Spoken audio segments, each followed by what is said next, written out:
अस्सलाम वालेकुम नाज़रीन, शाहनवाज सलारी आपसे मुखातब हूँ। अल्लाहुम्मा सल्ली अला मुहम्मद नबी अल उम्मी व अला अलैहि वसल्लम तस्लीमा। नाज़रीन, मेरा आज का मौजू है कि मदीना से बाहर एक वादी है जिसको वादी जिन बोलते हैं, उसकी हकीकत क्या है। नाज़रीन, सबसे पहले हमारे इस चैनल एस एन सियालकोटी को सब्सक्राइब कर लें और वीडियो का एंड तक देखें। बड़ी इन्फॉर्मेटिव और दिलचस्प वीडियो होने वाली है जो आपको लाइव दिखाई जाएगी। वादी जिन की जो वादी है उसको आपको लाइव दिखाई जाएगी, इसलिए इसको एंड तक देखें। तो नाज़रीन, सऊदीया वाले तो इसको वादी बैज़ा बोलते हैं, यानी बैज़ा कहते हैं गुलाई को, अंडे को। ये गोल किस्म की ये वादी है, लेकिन इंडिया पाकिस्तान वाले इसको वादी जिन बोलते हैं। इसमें 7 मील का इलाका वो है, 7 किलोमीटर का, जिसके बारे में मशहूर है कि यहाँ पे जिन रहते हैं। असल में मामला ये है कि दुनिया में कई जगहों पर ऐसी ग्रेविटी हिल्स हैं, जैसे फ्लोरिडा में है, कैलिफोर्निया में है, और भी कई जगहों पे हैं, जहाँ पे पहाड़ों की जो कच्चे शक्ल है वो अपनी तरफ साइड पे खींचती है। तो यहाँ भी कोई ऐसी सूरत हाल है कि जब गाड़ी जाती है, मदीने से बाहर को जा रही होती है, तो जो आखिरी 7 किलोमीटर हैं वहाँ पे ऐसे महसूस होता है जैसे गाड़ी जोर लगा रही है। और जब उधर से जाके वापस करते हैं ड्राइवर हजरात, गाड़ी को न्यूट्रल करते हैं, तो गाड़ी उन 7 किलोमीटरों में 120 तक भी आ जाती है कि ब्रेक ना लगाई जाए। तो पानी की बोतल आप रखेंगे रोड पर तो वो भी आपको बुलंदी की तरफ जाती महसूस होगी, लेकिन असल में वो नज़र का सारा हेर फेर है। जो ग्रेविटी है, ग्रेविटी को कशिश है, वो असल में इंसान को सही चीज़ नज़र नहीं आने देती। सऊदीया ने तो वहाँ पिकनिक पॉइंट बनाया हुआ है। सऊदीया आके वहाँ वीकेंड पे ठहरते हैं और एंजॉय करते हैं। एक पार्क बना छोटा जिसमें झूले बच्चों के, मोटरसाइकिल वगैरह, घोड़े वगैरह हैं, और एक साइड पे ऊँटनियाँ हैं जिस पे लोग बैठ के अपना झूला लेते हैं। तो नाज़रीन, ऊँटनी पर बैठना, सवारी करना सुन्नत रसूल है, और पाकिस्तानी लोग या इंडियन लोग सुन्नत रसूल समझ के ऊँटनी पर सवारी करते हैं और एंजॉय करते हैं। तो इस वादी के बारे में ये मशहूर है कि एक गज़वा से वापस आते जब अम्मा आयशा रज़ी अल्लाह ताला अन्हा का हार गुम हुआ था, ये वही वादी है जिसका वाक़या सूरत नूर में अल्लाह ताला ने कुरान पाक में बयान किया है। वल्लाह आलम। बहरहाल नाज़रीन, ये जो वादी है ये जिन्नात वगैरह के बारे में लोगों ने मशहूर किया हुआ है, लेकिन जिन्नात तो नहीं, बस वैसे नज़र का हेर फेर लगता है। और गाड़ियाँ वाकई चलती हैं, वापस आती है गाड़ी, न्यूट्रल करते हैं तो बंद करते हैं, उसको ब्रेक ना लगाएं तो गाड़ी 100-120 तक भी चला जाती है। लेकिन कहते यही हैं कि ये पहाड़ों की कच्चे शक्ल की वजह से है, ग्रेविटी की वजह से है। लेकिन आम लोगों ने मशहूर कर दिया कि नहीं, ये जिन्नात हैं जो गाड़ियों को चलाते हैं, गाड़ी को धक्का लगाते हैं, गाड़ी को खींचते हैं। तो नाज़रीन, हमारी इस वीडियो का एंड तक देखें, बड़ी इन्फॉर्मेटिव और दिलचस्प वीडियो होने वाली है।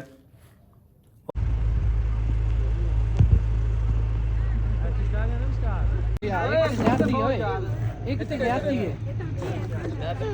यार, ज्यादा है एक दो वो पहले ही रोला बंदा ਉਹਨੂੰ ਤਾਂ ਫਾਇਦਾ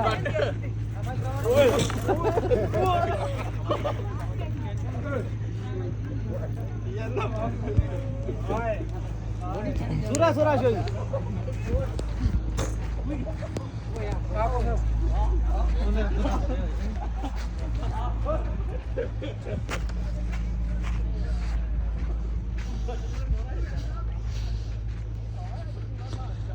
Ya Zol, Surah Shoy. Surah, Surah. Surah. Surah Shoy. Baksi भी जाने।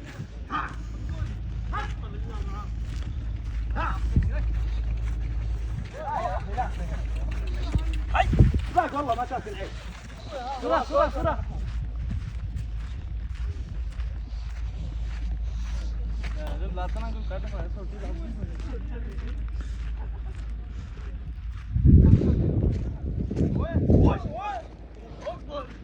ਪਿੱਛੇ ਲੈ ਕੇ ਜਾ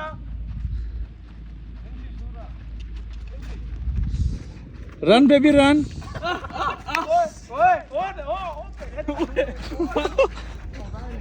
ਬਾਟਾ ਤੇਰਾ ਕਸਮ ਬੋਰਾ ਹੈ ਜੀ अच्छा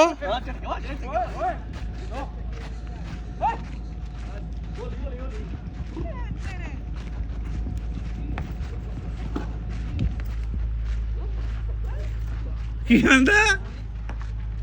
ਕੀ ਆਂਦਾ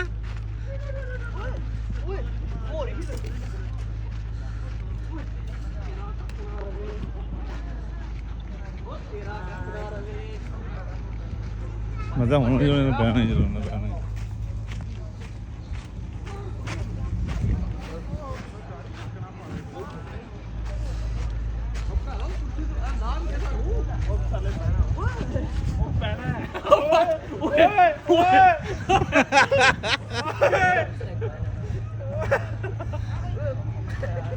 ਅਸਲ ਵਿੱਚ ਬੱਚੇ ਵੀ ਨਹੀਂ ਕਰਦੇ ਚਲੋ ਜੀ ਨਾ ਉਹ ਪੰਜਾਂ ਦੀ ਇੱਕ ਕੁਝ ਹੁੰਦੀ ਹੈ ਨਾ ਨਾ ਇੱਥੇ ਬਾਬਾ ਪਾਣੀ ਤੋਂ ਚੱਕਣਾ ਯਾਰ ਇਹ ਤੇ ਥੱਲੇ ਨੂੰ ਸਲੋਪ ਸਪੀਡ ਤੇ ਹੋਣੀ ਹੋਣੀ ਹੈ ਉਹ ਭਾਈ ਸਲੋਪ ਕਿੱਥੇ ਹੈ ਐ ਵੇਖੋ ਹੁਣ ਉਹ ਨਹੀਂ ਸਲੋਪ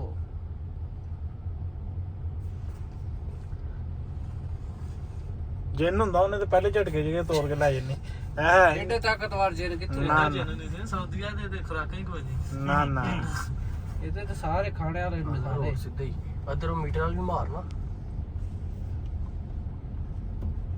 ਉਸਤਾਦ ਜੀ ਇਧਰ ਨਿਊਟਰਲ ਵੀ ਦੱਸੋ ਉਹ ਕਿੱਥੇ ਨਿਊਟਰਲ ਉੱਤੇ ਲਿਖਾ ਖੜਾ ਮੀਟਰ ਮਾਰੋ ਐ ਵੇਖ ਲਓ ਜਵਾਨ ਸਭੇ ਨਿਊਟਰਲ ਹੀ ਚੱਲੇ ਹੋਏ ਨਿਊਟਰਲ ਉਹ ਤੇ ਜ਼ਵਾਰੂ ਹੈ ਥੱਲੋਂ ਨਿਊਟਰਲ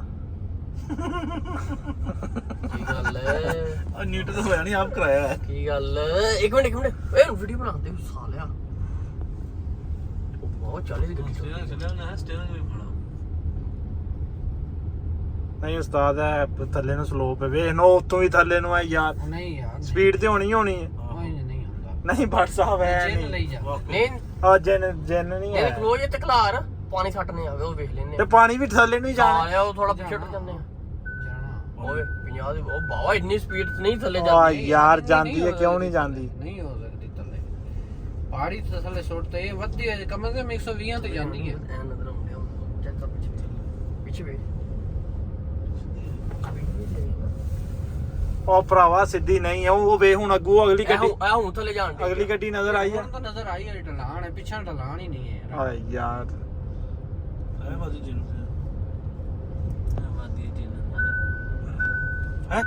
ਹੈ ਜਿੰਨ ਕਰਦਾ ਪਿਆ ਉਹ ਸਹੀ ਕਹਿ ਰਿਹਾ ਸੀ ਬਲਾਲ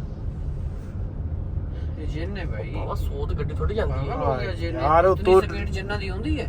ਢਲਾਨ ਤੋਂ ਜਦੋਂ ਗੱਡੀ ਆਣੀ ਹੈ ਸਪੀਡ 'ਚ ਜਾਣੀ ਹੈ ਇਹਨਾਂ ਤੇ ਉਹਨੇ ਸਾਲ ਸਹੀ ਹੋ ਗਿਆ ਹੁਣ ਸਪੀਡ ਢਲਾਣ ਤੋਂ 50 ਹੋਵੇ 30 ਹੋਵੇ 20 ਹੋਵੇ ਇਤਨੀ ਸਪੀਡ ਜਿੰਨਾਂ ਦੀ ਇਹ ਜੈਂਟ ਭਜਾਈ ਵੈਂਦਾ ਇੱਥੇ ਹੋ ਸਕਦਾ ਕਿ ਉਧਰ ਗੱਡੀ ਦੇਖੋ ਇੱਥੇ ਆ ਵੇਖੀ ਹੁਣ ਤੇ 100 ਪਲੱਸ ਜਾਏਗੀ ਕਿਉਂਕਿ ਢਲਾਨ ਹੈ ਦੱਸੋ ਹੁਣ ਯਾਰ ਇਤਨੀ ਢਲਾਣ ਹੀ ਨਹੀਂ ਹੈ ਉਸਤਾਦ ਕੀ ਹੈ ਢਲਾਣ ਬਿਲਕੁਲ ਥੱਲੇ ਤਾਂ ਹੈ ਨਹੀਂ ਜਿਹੜੀ ਗੱਡੀ ਉਹ ਉਸਤਾਦ ਢਲਾਨ ਉਹ ਯਕਦਮ ਹੀ ਹੁੰਦੀ ਹੈ ਥੋੜੀ ਥੋੜੀ ਹੁੰਦੀ ਹੈ ਹੁਣ ਯਕਦਮ ਥੋੜੀ ਹੋਣੀ ਨਹੀਂ ਬਾਬਾ ਕੁਝ ਵੀ ਨਹੀਂ ਕੁਛ ਵੀ ਨਾਰਮਲ ਨਹੀਂ ਢਲਾਨ ਹੈ WhatsApp ਕੁਛ ਵੀ ਨਹੀਂ ਹੈ ਕੁਝ ਵੀ ਨਹੀਂ ਹੈ ਹਾਂ ਤੱਕੋ ਨਹੀਂ WhatsApp ਇਹਨੂੰ ਕੋਣ ਪਿੱਛੇ ਨੂੰ ਇੰਜ ਚਾੜੇ ਜੇ ਨਾ ਪਿੱਛੇ ਤਾਂ ਲਿਖਾ ਹੀ ਨਹੀਂ ਨਾ ਬੋਰਡ ਉੱਥੋਂ ਸ਼ੁਰੂ ਲਿਖਾ ਕਿਹੜਾ ਹੈ ਕਿ ਤੂੰ ਜਿੰਨਾਂ ਦਾ ਨਿਜ਼ਾਮ ਨਹੀਂ ਤੇ ਇੱਧਰ ਨੂੰ ਜਾਂਦਿਆਂ ਵੀ ਤੇ ਜਿੰਨਾ ਦਾ ਹੀ ਨਿਜ਼ਾਮ ਹੈ ਨਾ ਤਾਂ ਚਾੜਨ ਫਿਰ ਹੁਣ ਇਹ ਤਾਂ ਕੋਈ ਗਾੜੀ ਢਲਾਣ ਤਾਂ ਹੈ ਨਹੀਂ ਗੱਡੀ ਉਹ ਹਿਸਾਬ ਹੋ ਗਏ ਜਿਹੜਾ ਦੋ ਕਰਦਾ ਚੀਜ਼ਾਂ ਤੇ ਉਹਨੂੰ ਤਿੰਨ ਦਾ ਪੁੱਤ ਰਹਿੰਦੇ ਨੇ ਤਿੰਨ ਉਹਦਾ ਸਿਲੇਬਸ ਕੁਐਸਚਨ ਆ ਗਿਆ ਇਹ ਜਾ ਕੇ 140 ਨੂੰ ਕ੍ਰਾਸ ਕਰਨਾ ਇਸ ਗੱਲ ਦਾ ਤਾਂ ਪਤਾ ਓਏ ਉਹ ਤੇ 140 ਇਹ ਹੁਣ ਥੱਲੇ ਜਾਣ ਦੀ ਨਜ਼ਰ ਵੀ ਆਉਂਦੀ ਉਹਦੇ ਵਿੱਚ ਵੀ ਪਤਾ ਲੱਗਦਾ ਉੱਚੀ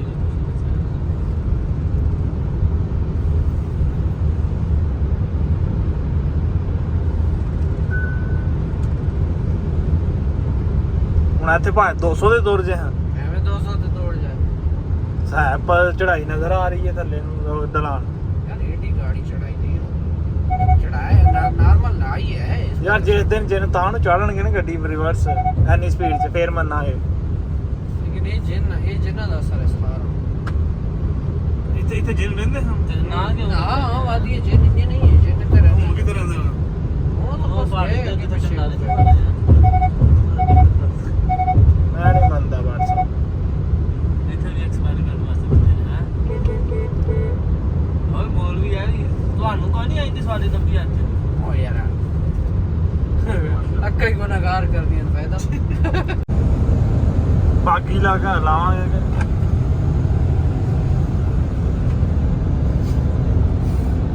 अस्सलामुअलैकुम ਉਸਤਾਦ ਹੱਥ ਰੱਖ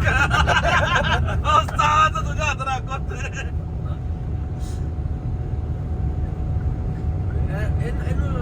ਨਹੀਂ ਸੁਣਾ